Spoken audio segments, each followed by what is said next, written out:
Ladies and gentlemen, Kirk Thatcher and Darren Doctorman, the Weirded Beardos. And we're back again. It's the Beardos, Kirk Thatcher, Darren Doctorman. And this week, we have a special guest. Special guest, would you sign in, please?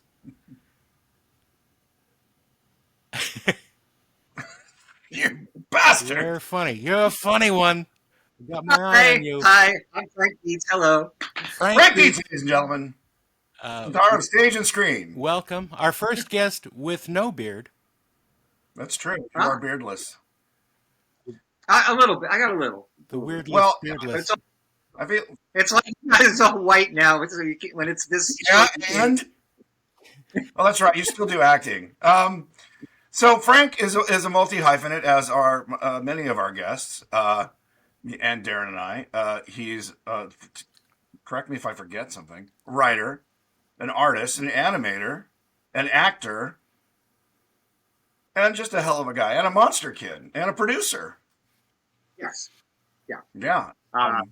Yeah, all of those things, starting with Monster Kid. Well, yeah, as we all. Well, I don't know, Darren, were you a monster kid? You were more of a sci-fi kid. A little bit. I don't consider myself a monster kid. I'm more of a sci-fi kid. So we consider you a monster, though. Now, well, thank you. And likewise.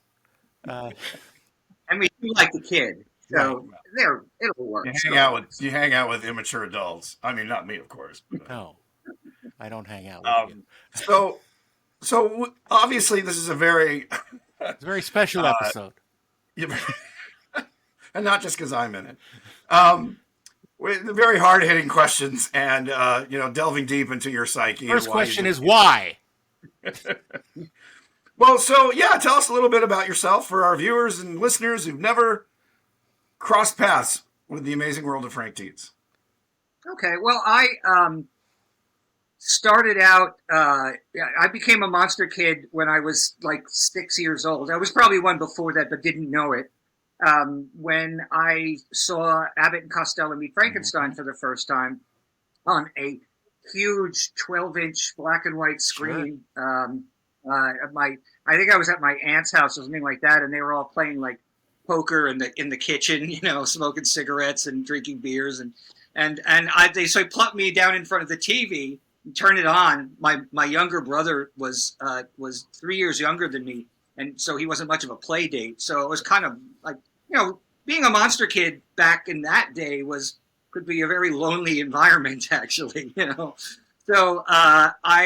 they put me in front of the TV, and this movie comes on, and I'd never heard of Frankenstein or Dracula or the Wolfman or anything, and I'm seeing this unfold in front of me, and I was just like, oh my God! What I found my people, yeah. Right?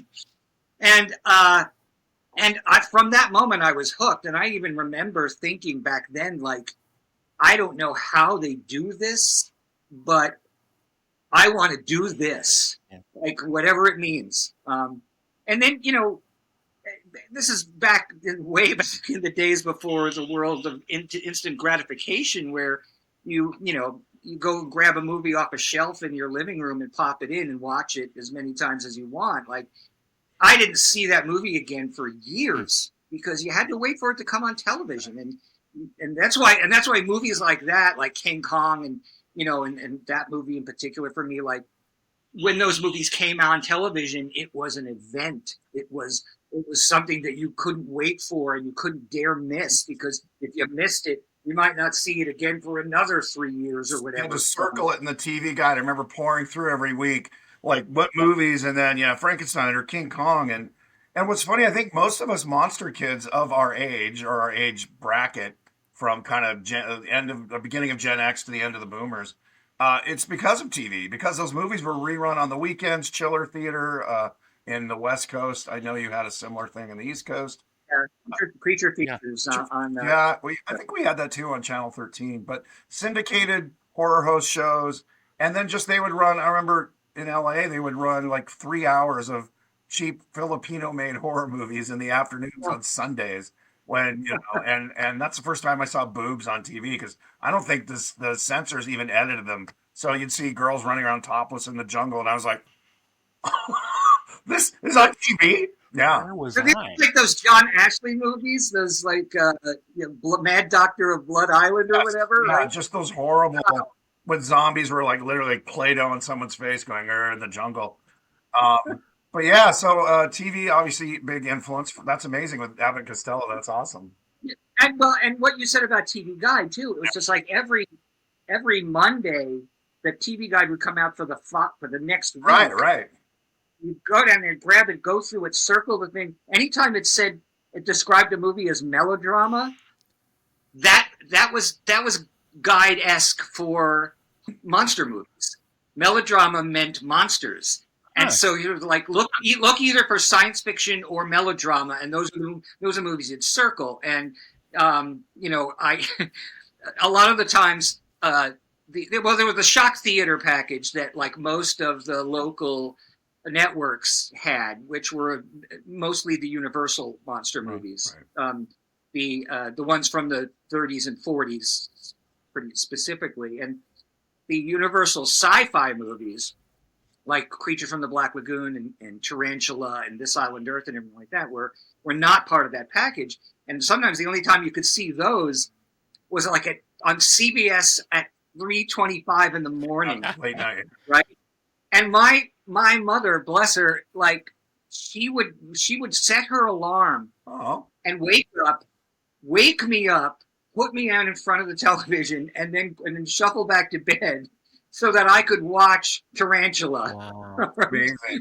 Okay, so it was great. I mean, it was, and that's what was so exciting about seeing those movies back then is that if they really were events, and it wasn't just like an everyday situation. It was something to really look forward to.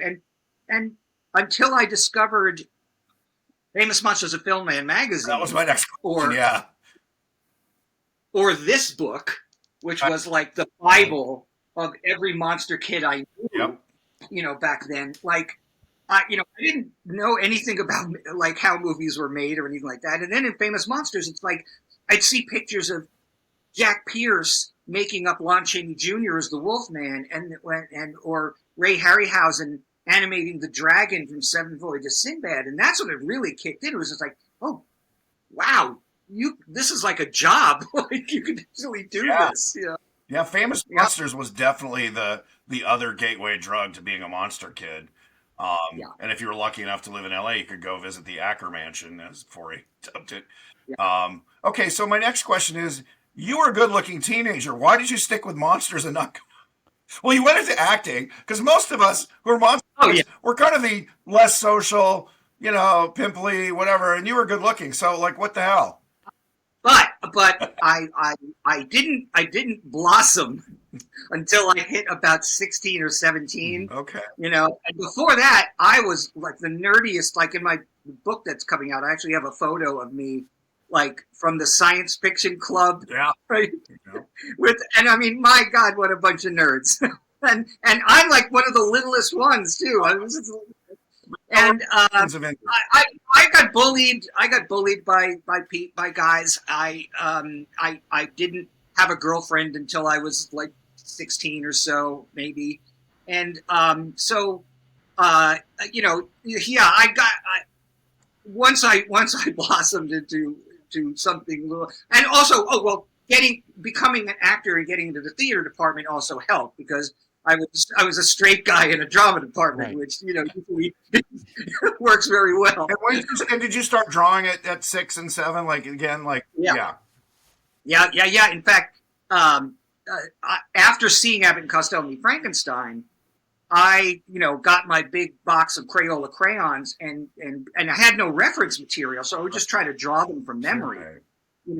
And then I tape them up on the wall of my bedroom and whatever, and so, I mean, my natural ability was obvious to people very early on, and so that's why from my whole early life, it was always like, oh yeah, Frankie, he's gonna be an artist one day. And of course, I went through the phase where I was just like, well, fuck you, I'm not going to be an artist. I'm going to be an actor. You can't tell me what I'm going to be, right? I had my high school art teacher talk to me for an hour one time because I wanted to drop out of his art class because I wasn't interested. Right. he tried so hard to convince me not to do that, and I didn't listen. And ironically, many years later, I'm working for the biggest animation studio in the world, basically. And I actually was able to because of Facebook, because of social media, I was actually able to contact him and apologize to him. Oh. Like this 40 years later or whatever it was, that I said, like, you were right, I shouldn't have just, let that go. Because acting didn't work out. I could always fall back in my artist career. That's funny. That's kind of the way my whole life has been, my whole career. It's been, if one thing wasn't working, the other one was. If I wasn't getting writing gigs, there was an animation gig, right. And so forth. And it was a great way to stay busy. The only way to survive, I think, in this business, if you're not a star in any one of those, if you're not the animator or, an A-list actor, or the only way, in fact, most of the people I know who've never had to work outside of the business once they got into it, it's because they did 2 or 3 different, they had a skill set that was across 3 or 4 disciplines. Yeah. Sure. Yeah. So I've been very lucky. Yes. Pardon? I'm getting a really loud. Yeah, I think there's some background noise coming through somewhere, like cicadas or something, or a gas leak. Well, if there's an explosion, we'll know what it was. That's very interesting. You talking about your art teacher, because I had a similar experience on Facebook, because I'm friends with my acting teacher from junior high, and I've been sharing some reminiscences from 36 years ago when I started working in the industry, and he came up and said, well, it's really great to see all these things. And I said, well, it's all because I got the start in your darn class, so thank you very much. Mm-hmm. But it's very sweet to reconnect with people who influenced you. And unfortunately, Abbott and Costello are not around anymore to talk to. Yeah. Unless we do a seance, which would be an interesting episode. I mean, the closest thing, is that I've become, over the years, mostly due from the artwork, but I've become friends with Sarah Karloff and Ron Chaney and Bela Jr. and, Victoria Price and these people that were at least, had that direct connection to literal monster kids. Yeah. Literal, yeah, exactly. Monster kids. And they've all been very supportive of my work, which is great, because otherwise they could probably sue me. So sure. have them on the side. For our viewers and listeners, Frank's an amazing artist. You put out a couple sketchbooks. Are they still available? Like, would they find them on Amazon? Or I'm just trying to help the brother out here. Just happen to have them right here. It's the Art of Frank Dietz, which is available on. See, I come prepared. This is available on Amazon. Actually, our friend Michael Giacchino I know bought one very recently, which I have to sign for it. Oh, no. But that's like about a decade worth of monster drawings, right? From everything from the silent movies through Universal to Hammer to Planet of the Apes and Star Trek and everything that I've loved my entire life. But I couldn't have done that if I mean, maybe I could have, but it wouldn't have come out as good. But when I went to Disney, I had to basically take all the courses that I didn't take in high school. So because I had the natural ability, but I didn't have the skills. Right. And so I started when I was in my early 30s. I start taking all these classes that if I just paid attention back in high school, I wouldn't have needed to do, Well, but those books, those monster drawings came about because in between working on movies at Disney, there would be all this downtime, and they wouldn't let you wouldn't lay you off in between movies because they'd be too afraid that you would go over to Jeffrey DreamWorks down the street, and he'd pay you better, and you wouldn't want to come back. And so they, I would just sit there at my desk at Disney and draw monsters for 3 months in between movies. It was great. That's a great gig. I have a question Yeah. I never thought about until talking to you. Your knowledge of animation and movement a frame at a time, does that ever play into your acting? Or did the animation come after the bulk of your acting gigs? Well, here's the thing, though. I was a cleanup animator, Right. So the acting part of animation is not what I do. Right. That's what the rough animators do. Right.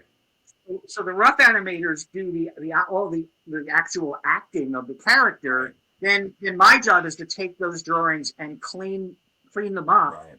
That's what it's called, cleanup animation, and make all those lines perfect and make sure that all the characters are always on model. Right. And and that they're consistent through the volumes are consistent, et cetera, right? I mean, the way I describe it is, if the rough animators are the actors, then the cleanup animators are hair, costume, wardrobe, and makeup.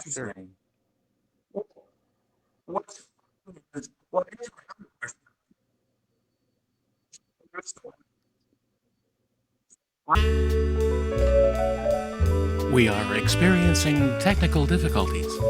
Please stand by. Welcome back. There. Good. Yeah, that's Can you hear me? We can hear you fine. I guess with a weird internet connection and And the gas leaking sound was coming from you. So. Yeah, well, at least I don't get to smell it. Oh yeah. That's such a cheap joke. It is. Yeah, but who can resist? I mean, come on. Such a cheap joke, Darren. I'm surprised I didn't make it. Well. So anyway, we were just talking about Chick and Wilbur. Yeah. Oh, Chick. Chick. Oh, Wilbur. Yes. You're trying to tell me that candle moved? Yeah. Yeah, that movie's burnt into my brain. Oh my God, I love it so much. Did you ever see, speaking of that, the Rob Reiner kind of homage to those movies with Kevin Pollak? And it was like Biffle and Schuster, but it was they ran like it was kind of the Spinal Tap guys were really involved. Chris Guest and Harry Shearer, and the premise was Rob Reiner had found a bunch of two-reelers from the 40s of a famous comedy duo or less famous comedy duo. Mm-hmm. And they did a whole riff on, I think, like 6 or 8 episodes.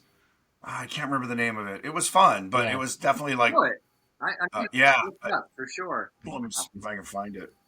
Anyway, continue chatting amongst yourselves. Yes, it was... He's mentioned it. Well, he used to mention it on his podcast as something that was very formative for him, but it's something that apparently no one has ever seen other than his close circle of friends. Anyway, what was that?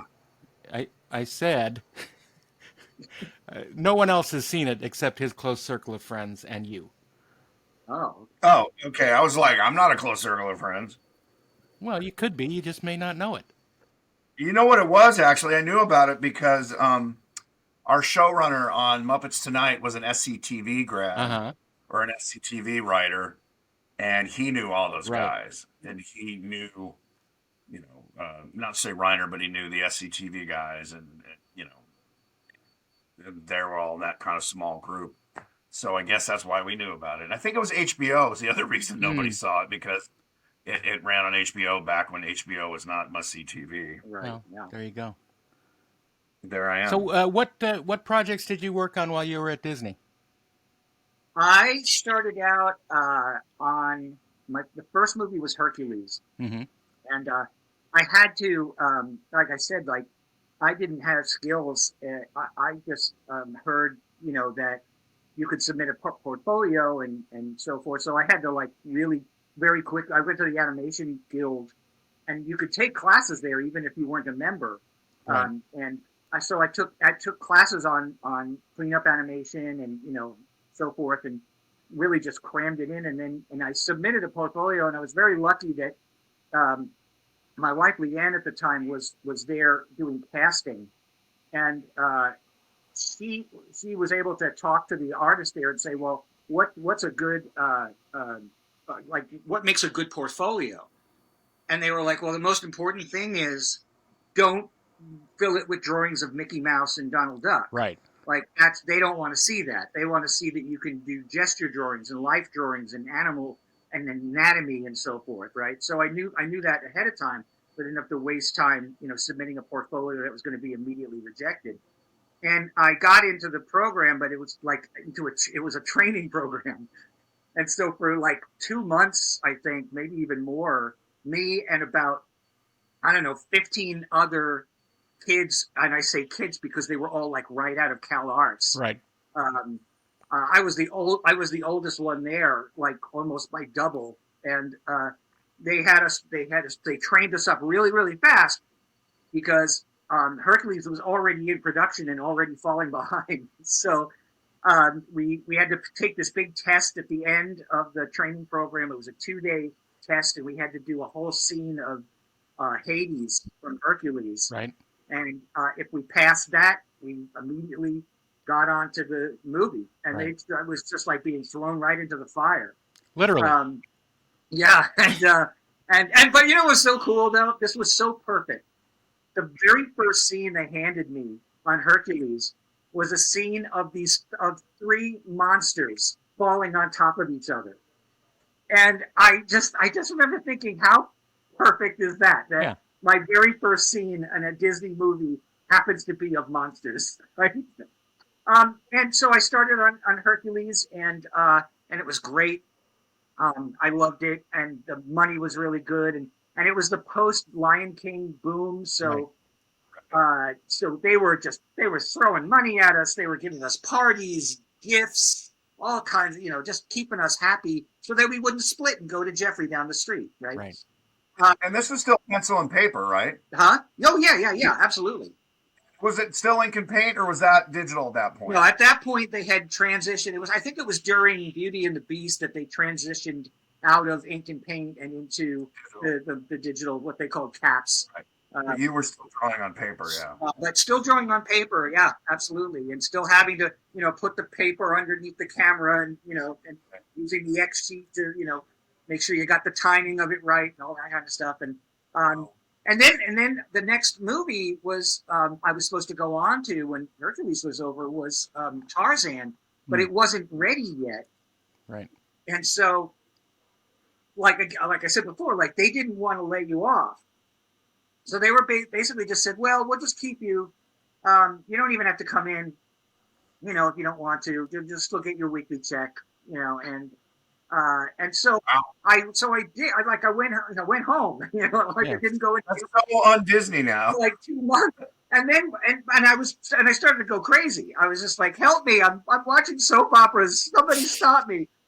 And then they called one day and they were like, hey, the Florida studio, which doesn't exist anymore, was behind schedule on Mulan. And they were like, hey, we're looking for volunteers to come back in and, to work on help out with Mulan. And I was like, me, please. I want to do now, was it difficult for you to draw in Chinese? Yeah, very difficult, because it's just right. Drawing backwards is weird. Yeah. Right. Well, that's true. They draw right to left. Yeah, so that made it way more difficult. I found out it was called Morton and Hayes. Morton and Hayes, right. Chick Morton and Eddie Hayes, and Kevin Pollak was Chick Morton, and the guy who played Eddie Hayes was a character actor I didn't recognize. But Michael McKean directed episodes, and Chris Guest episode. Cool. And it was not on HBO. It might have been. It was on CBS. And I remember at the time we were all excited, and anyone who watched old '40s comedies, and that was like 22 people. Yeah. The rest of the country, it was the same reason that Jim Henson's Storyteller, which is amazing, died, is because people thought it was British, like Shakespeare or something. Like, oh, it's British and it's fancy talk. So Americans are like, no, can we have either, Archie Bunker or fart jokes, not and something that's an homage as opposed to a parody. Right.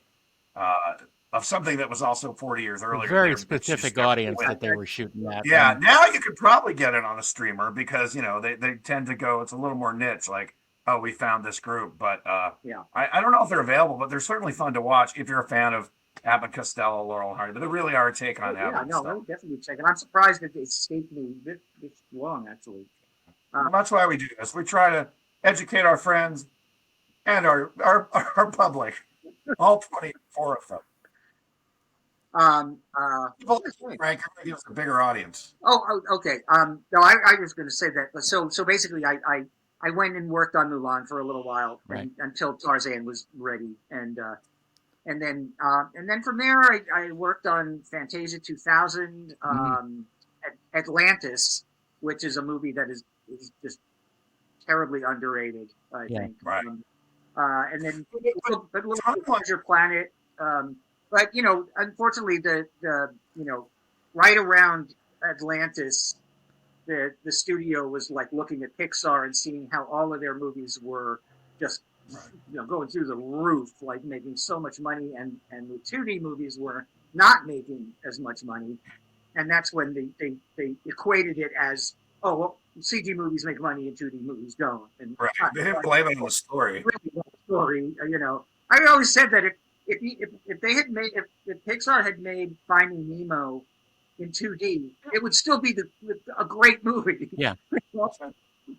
Yeah. So anyway, then finally the last movie I worked on there,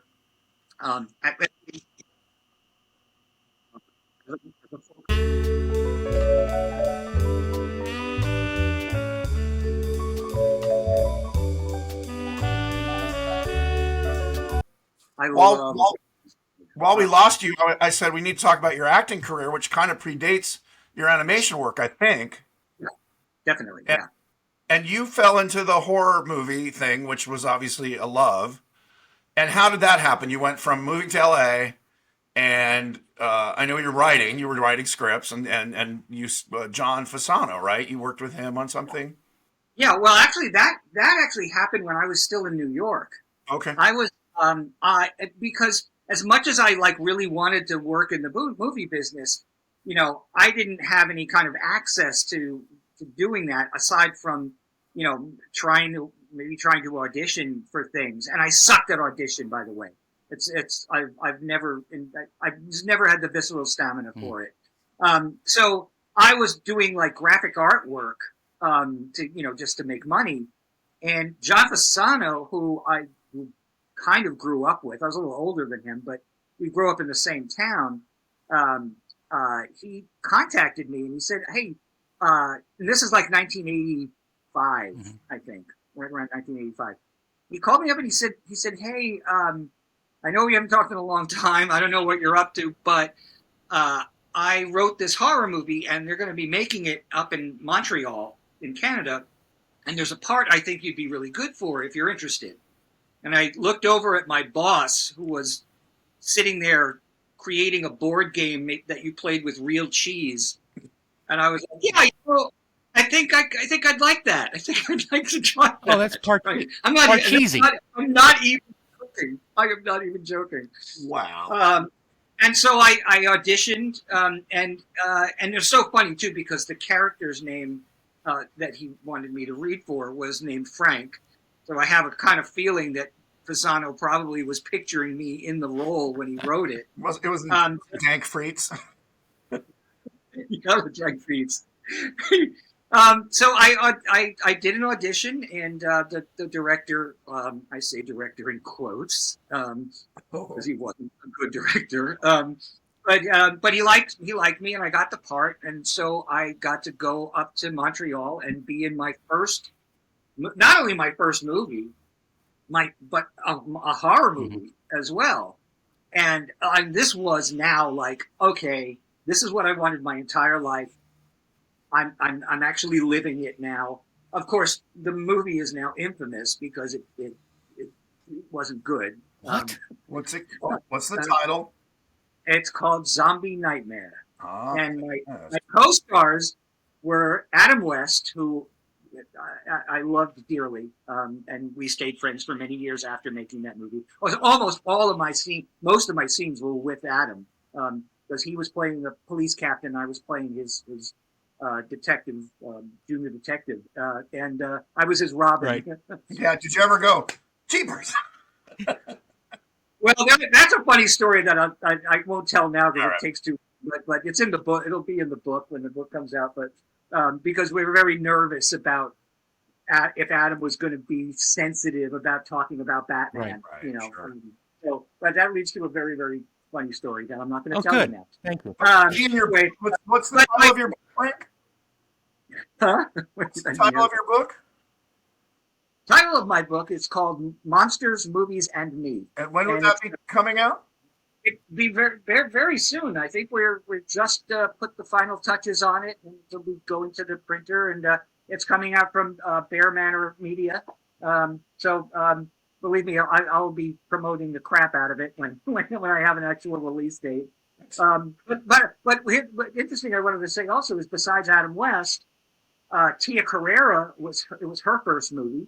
Wow. So before the Wayne's World movies and everything else that she's done since then, and Sean Levy, it was his first movie, and he was only 17 at the time, and he was on summer break from attending Yale, and he was a great kid. He's not a kid anymore, obviously. Now he's of course one of the biggest producer directors in Hollywood. So. So it was interesting that it was a very interesting cast for what turned out to be, just not a good movie. And that's the fault of the director entirely. Well, I think the title actually plays a little part in the expectations. Well, the weird thing too is that at that point, George Romero had changed the concept of what a zombie is. Right. Because before George Romero's line of Night of the Living Dead, zombies were somnambulists. Like they were just kind of walking slaves that would do your bidding, dead people that would do your bidding for you, and there was no eating of flesh or anything like that. And I think that by the time that we made Zombie Nightmare, the expectation was if it was a zombie movie, zombies were going to be eating people. Right. And that's not what happens in this movie. And I think there was a certain amount of disappointment in that regard. That was that was a nightmare, but it was a nightmare for the zombies. Everybody, they're starving. It just. Oh my God. I mean, part of the reason I wrote the book was to tell the stories of making that movie because it was, oh my God, there's so many weird and stupid things that happened, all because the production end of things were a mess. We're just, and the director wasn't a director. He had come from porno. Like he didn't understand that, you do a master shot of a scene and then you go in for coverage. Porno movies, you didn't need to do that if you were filming. I love the image of a porno director just going, okay, now turn. Because I've never been on a set, but I assume they just yell at the actors. Okay, now do this. Okay, now lick his ear. Okay, lick him. Okay, now flip her over. So this guy just yelling at you like, okay, now turn. I walk up the stairs. Just keep doing whatever you're doing. Yeah, it's good. It's good. They don't even do that. I believe me. The director will just tell the DP to start shooting, and the actors know what they need to do. Well, you got to be careful about. It sounds like a stage play. Just do the thing. Read this. You got to be careful about asking for the DP. That's all I'm saying. Yes, of course. Well, it's funny because so then I made 3 other movies with John Fasano. The other 3 movies were all shot in Toronto. They were all monster movies of some kind of horror movies. And what's funny that because in Black Roses, which is probably the best of the 4 and probably the most famous of the 4 in horror circles at least, I actually had to do a sex scene with this woman that I had not met up until the moment before we started shooting. But that was the funny thing. The funniest thing about that was that I'm there, like completely buck naked scene where we're pretending to fuck basically. But Fasano, because we grew up and we both loved horror movies and movies in general. Pisano's way of directing that entire scene was to reference other movies. Right. So he would be like, Frank. He was like, The Howling. And I automatically knew exactly what he wanted. Goodness. He wanted me like the scene in The Howling where the two people are screwing and they turn into werewolves. Right. And Chris Stone like goes up on his haunches and he's like, oh, like this, right? So, and that's what he wanted. And I knew, and that's all he had to say was The Howling, and I knew what he wanted. It's like we were speaking in movie. Speaking each other's unspoken language. I hear Tarantino is that way with his DP. I want it to look like the opening shot of, and he just kind of talks in movie lore.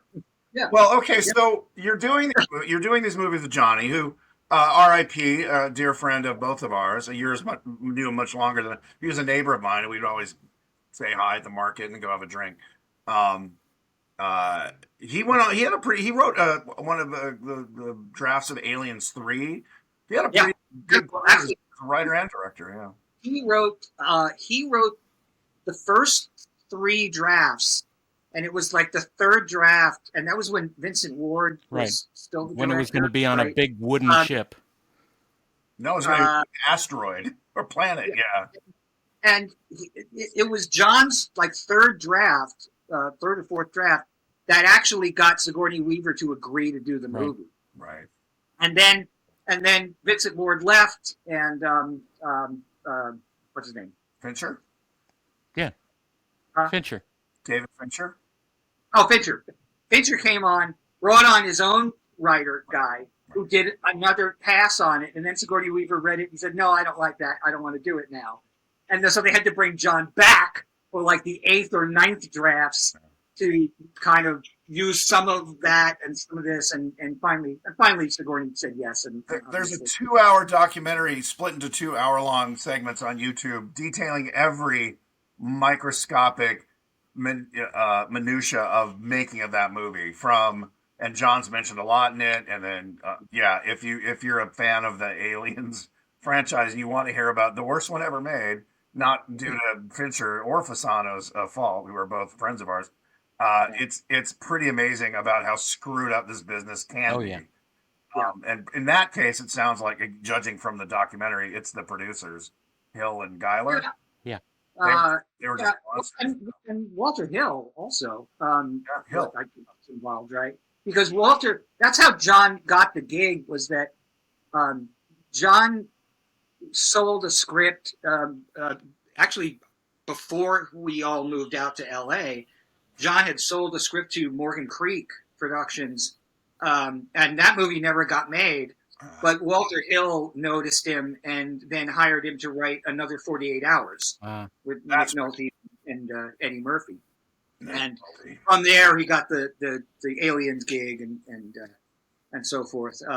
But I was still in New York, and John sending me photos of him making working on movies and stuff like that. I was just like, well, if he could do it, I can do it. So I was like, I dragged my kicking and screaming across the country to go to LA so that I could, because at that point I was more interested in writing than I was in acting, and I really wanted to try that. Had you moved to LA and then you did all these movies in Toronto? No. We did all those movies in Toronto while we were all still in. So when did you? It was after the first movie, which was called The Jitters, which was tried to make an American version of the Mr. Vampire movies from Japan. Okay. The hopping vampire movies, right? After that is when John left for LA, and then I followed. I quit my job, which was on the 18th floor of the South Tower of the World Trade Center. Wow. To move to LA. So that was a good move. Yeah. Yeah. What year was that roughly, or specifically? 90. That was 1990. Oh, okay. So there were still 10 years before the towers fell. All right. We had Disney. I watched. Just didn't buy that much. And the thing is that I now wanted to be a writer. Right. I had written one scene in Rock and Roll Nightmare because John didn't have the time he needed a bridge between one scene and another. And he was like, hey, it's a scene with you and Leanne. So just give me like a page of dialogue that we can shoot as long as you're going to be, shooting this other scene. Right. Well, so I sat down and I wrote this scene and I was really happy with it. Like, in fact, I mean, I would say it's the best written scene in the movie, honestly, because John. I loved John. Like, he was like a brother to me, but his early dialogue was infantile. It was just always so full of just stupid, double entendres and stuff like that. It was just anyway. But I wrote that scene. They shot it like that day, and that kind of made me fall in love with the idea of actually writing. Right. And so when I came out to LA, I had 2 scripts with me, and I made all the bonehead novice moves of trying to send them to agencies, and they'd all come back unopened, with the stamp on it that basically said, we legally can't, open this and look at it. And when I finally did get my first manager, that's when I started to get work as a writer and had movies made. And so this is what I mean. It's like the transitions are crazy, like how one thing led to another thing, and this dovetailed into that and so forth, Guided by some unseen hand. Yes. Sometimes this one because it feels like a stranger. So it's not a family-friendly show, folks. Not anymore. We're adult. If you got a beard, you're an adult. So suck it up, Buttercup, and listen to how men talk about nerdy things like monsters. You're here as a writer, and do you still do a little acting at this point, or are you still you've 100%? Yeah. Oh no, I still love to act, but I don't have representation as an actor. I usually will take a part if someone offers it to me, basically. So I worked with Larry Blameyer on The Lost Skeleton Returns Again, which was a blast. Right. And I did a Biffle and Schuster movie for which you mentioned earlier for Michael Schlesinger, and then recently, just last year, I got to live a lifelong dream and play a gorilla. Sweet. In Mike Schlesinger's movie, Rock and Doris Try to Write a Movie, which was so much fun. I got to wear a gorilla suit that was made by Chris Wallace, the Oscar winner. I was going to ask so it's Chris's gorilla suit. Okay. Yeah, our friend Chris. Yeah. No, I didn't know. Maybe I'd forgotten that it was Chris's suit. I thought it might have been one of Bob Burns' old suits. No, Bob only had the one suit, and when it was determined that Bob could no longer, for health reasons, get into the suit, he had I think he had Tom Woodruff and Alec Gillis fill it, fill it up like. So it's a museum piece, not a suit. Permanent, But Chris had played a gorilla in one of the Biffle and Schuster shorts for Mike Schlesinger, and Mike originally had asked him if he wanted to play the gorilla in the feature movie, and Chris had some health issues that would prevent it. He can't hear anymore, so yeah. Well, he was able to do it, for the short, but that was like a 1-day thing, and the feature was going to be a whole week of being in that gorilla suit, and so I think it was more about he had a knee issue or something. Okay. And so Chris is the one who actually called me and said, "Hey, how would you like to play a gorilla? You'd like take my part because I can't do it." And of course I was just like, absolutely, I would love to do that. Take my gorilla, please. And so I got to play, exploded. Yeah, you get to be a gorilla. Amazing. Yeah, I got to play Shlomo the gorilla. Nice. And it was great. I had scenes with Marilu Henner and Joe Rigobuto and Jim Beaver and a bunch of really. And I bet Marilu Henner remembers exactly which day that happened on. Oh yeah, and what she was wearing and what she had for lunch. Yep. That's a deep cut. I don't know about Marilu Henner. Yeah. is all true too. That's like eidetic memory. Something. It's I think that's what it's called. I can't even Yeah, remember the name of it. yeah. I know, and she was really sweet. She was a lot of fun to work So with. where would we see this? Because I knew you did it, but I didn't know it was. Is it on streaming or? It's not out yet. I saw a cut of it a couple of months ago or so, but I don't know. I have no idea at this point what kind of distribution it's going to have, or if it's going to have. Sold all the scenes. They had to cut you down. You just kept stealing focus. They wanted to put me in it more because everybody loved the gorilla. Because as John Landis has famously said, and you can make any movie better with a gorilla in it. So Almost. I was happy to join the club. To be in that club with Bob Burns and Rick Baker and Tom Woodruff and I think you just invented a new game. Pitch a classic movie and add a gorilla, like Oscar-worthy movie, but somehow figure out how to put a gorilla in it. Well, what's so funny is that when we were filming The Lost Skeleton Returns Again, we were up at one of the Sable Ranch up in Santa Clarita, and on this particular day, Bob Burns came to visit the set, right?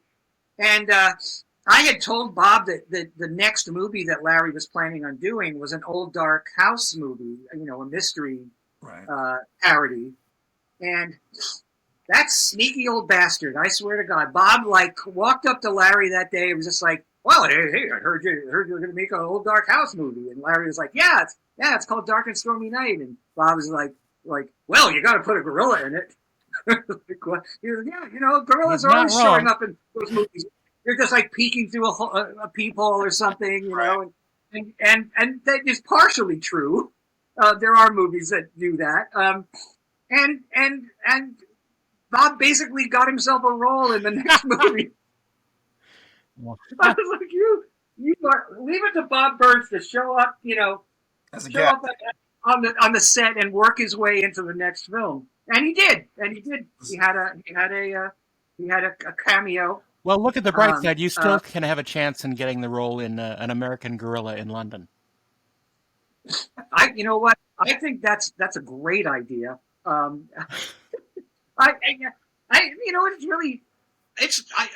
always heard it was hard work, to be a suit performer in any capacity, and they weren't kidding. It gets so hot in those suits so fast, and I was very lucky that number one, we were shooting on a soundstage that had really, really good ventilation and air and AC and so forth. But of course, you can't have the AC on when the cameras are rolling, because it hurts the sound guys. So basically, they would turn off the AC, we would roll, and I would get as much in as I could before I would just start to overheat. And the first AD, she was so good. She was one of the best I'd ever worked with. But she always had an eye on me. She was always watching to make sure I was okay. And if I signaled that I got to take a break, she would be like right away, okay, cut. Let's take pop the head. Yeah, pop the head. Yeah. Well, and that's the thing too. It's like it's not. It's hard to get in and out of that thing. Right. Like you can't even do it by yourself. You need help. Well, especially with gorilla hands on. That's not a banana. Yeah, exactly. But it was fun. It was super fun, and that's what actually got me into SAG. Nice. After all, been in so many movies, but it was they were either never SAG, right, whatever you call Canadian, or they just tapped Hartley, for one movie like Lost Skeleton. Wait, so you've been acting for 35, 40 years, and you finally got it 2 years ago? Yeah, exactly 1 month before we all went on strike. Right. So yay! That's amazing. And that's a Hollywood story. Wow. Let's see, we've covered your acting, your writing, your gorilla suit work, your time at Disney, and you're still. And also mention what you did with Greg Nicotero, his TV series on Shudder. Oh yeah, Peep Show. Yeah. Greg and I have been friends for, we've recently realized, like over 25 years. And we'd worked together a little bit. I designed the Triffid monsters for Joe Dante's Looney Tunes Back in Action, which Greg's K&B Effects then built and, constructed. And I designed some other stuff for Greg over the years, but mostly we were just buddies. And then Greg got the rights to Creepshow, and was going to turn it into an anthology series for Shudder on AMC. And I when he first talked about it, I was just like, oh, so you mean so it would be like Night Gallery kind of? And he was like, yeah, exactly. That's exactly what I wanted to be. Have 2 segments in an episode or whatever. Right. And I was like, cool, right? But I know, because of my friend, I didn't want to bug him about it or anything like that, right? So I didn't say anything. And before I knew it, all of a sudden, he had already completed season 1. And he invited me to the premiere, which was at the Egyptian, I guess. And I got there and I realized that, okay, so my friend David J. Scow wrote an episode. My friend Dana Gould is an actor in an episode. My friend Chris Drake wrote the music for it.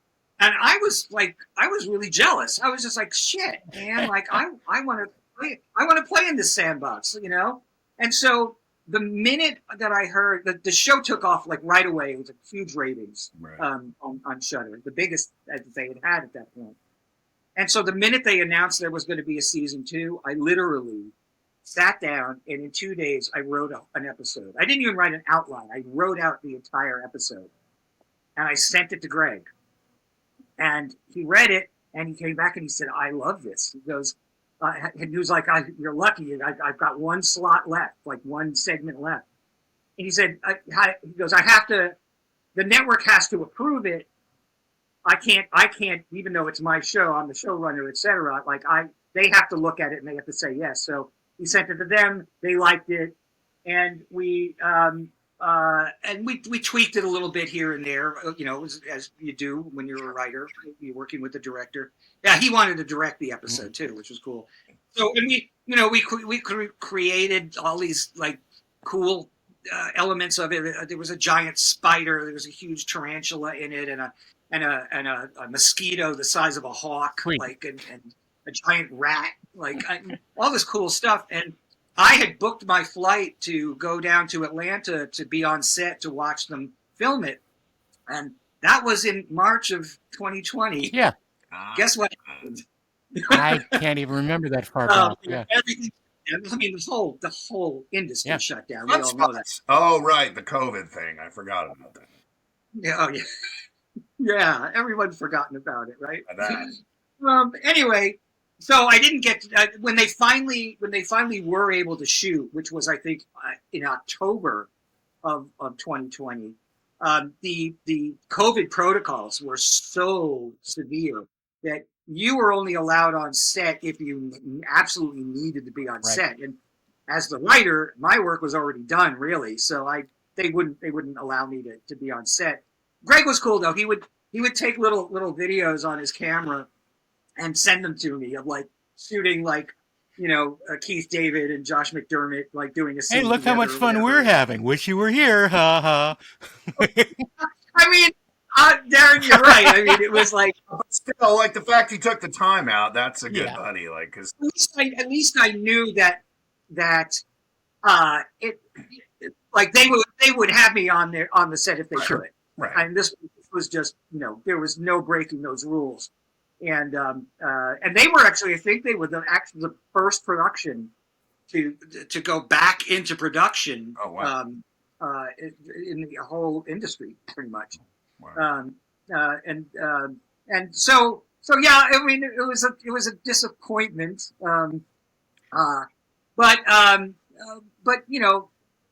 there was nothing I could do about it. And in the end, I was just so happy that I got to participate on this very cool show. Number one, I got to work with my old friend in a very, very collaborative way.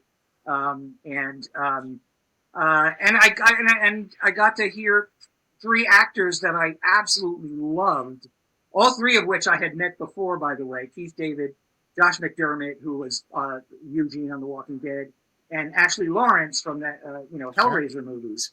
Those were the three cast members, and so listening to them, perform my dialogue was so cool, and it was fun. It was just a wonderful way to keep to keep my creative energies moving forward.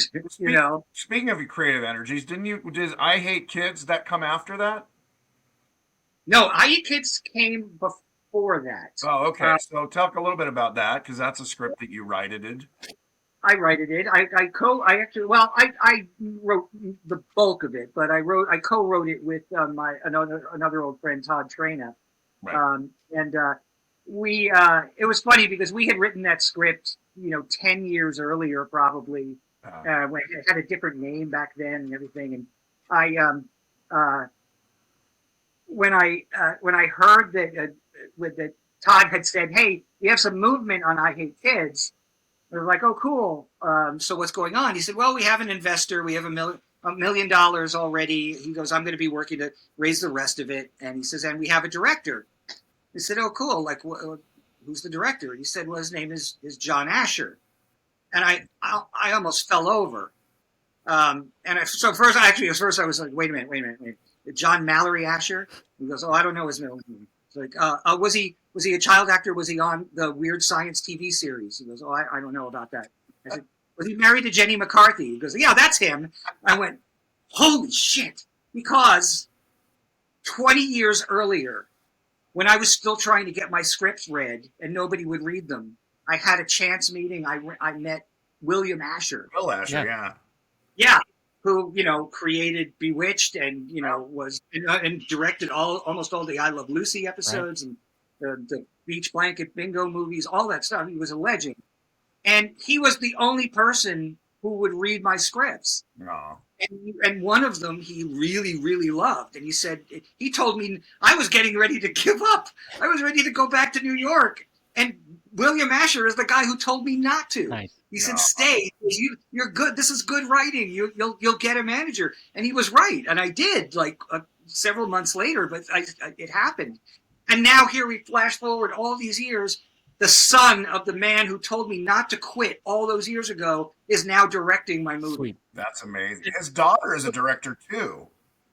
Rebecca. Rebecca, she was directing on a TV series. I did an episode, so she was shadowing me because she was the next director. Called The Kids Are All Right. Oh yeah, with Mike. Connection. I Hate Kids. The Kids Are All Right.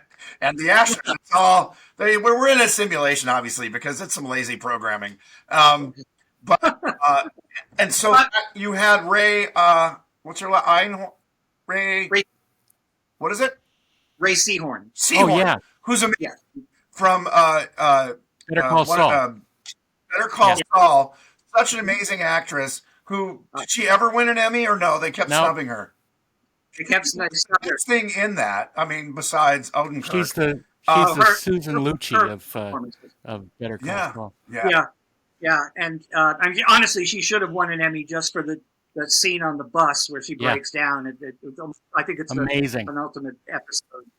But she anchored that show. I mean, even more than McKean, who was the best, acting Michael McKean's ever done. I mean, I loved him as a comedic actor, but as his brother Chuck, everyone that was so great. But she outshone them all. In fact, I think she didn't win because she never seemed like she was acting. It's literally like they hypnotized a real lawyer and said, no, this is the real world. You never thought acting ever once, ever. No, by the way, I must also say, one of the nicest people that I ever worked with.